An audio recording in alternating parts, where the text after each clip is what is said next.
নজর রাখবো যে খবরের দিকে। সন্দেশখালী কাণ্ডের প্রতিবাদে এবার পথে আইএসএফ কর্মী সমর্থকরা, আইএসএফ নেতৃত্ব এবং বসিরহাটের এসপি অফিস অভিযান করে।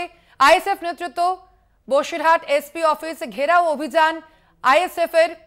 সন্দেশখালী কাণ্ডের প্রতিবাদে এবার পথে আইএসএফ। এ বিষয়ে আরো বিস্তারিত জানবো। ফোন লাইনে রয়েছেন আমাদের প্রতিনিধি সঞ্জিত চক্রবর্তী।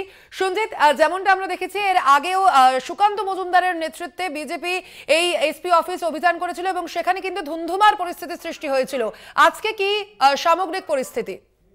দেখো, আজকে বিশেষ করে এর আগেও বিজেপি যে মিছিল বিক্ষোভ ধর্নায় বসেছিল সেই কেন্দ্রে কিন্তু আজকে তারপরে সিপিএম, এরপরে ফের এবার আইএসএফ নেতৃত্ব। আজকে সকাল দুপুর বেলা অর্থাৎ 12:30 নাগাদ বসিরহাটের টাউন হল থেকে, অর্থাৎ বসিরহাটের একেবারে প্রাণ কেন্দ্র টাউন হল থেকে এসপি অফিস প্রায় 2 কিলোমিটার রাস্তায় মিছিল, প্লাকার্ড, পেস্টন, ব্যানার নিয়ে মিছিল করে এসপি অফিসে 312 নম্বর জাতীয় সড়কের উপরে বসে পড়ে এবং তারা অবস্থান বিক্ষোভ করে। শান্তিপূর্ণভাবে তাদের এই অবস্থান বিক্ষোভ ছিল। তারপরে তাদের মধ্যে এমডি কুতুবুদ্দিনের নেতৃত্বে বেশ কয়েকজন 4 থেকে 5 জন যান, গিয়ে এসপি অফিসে গিয়ে তারা শান্তিপূর্ণভাবে স্মারকলিপি জমা দেন। তাদের যে দাবি ছিল অবিলম্বে সন্দেশখালী কাণ্ডে যারা জড়িত তাদেরকে অবিলম্বে গ্রেপ্তার করতে হবে এবং যেভাবে সেখানে অশান্তি দিন দিন বাড়ছে এবং তার অবিলম্বে সেটা শান্তি ফিরিয়ে আনতে হবে। পাশাপাশি একাধিক দাবি নিয়ে তারাই কিন্তু আজকে এসপি পুলিশ সুপারের অফিসে যান,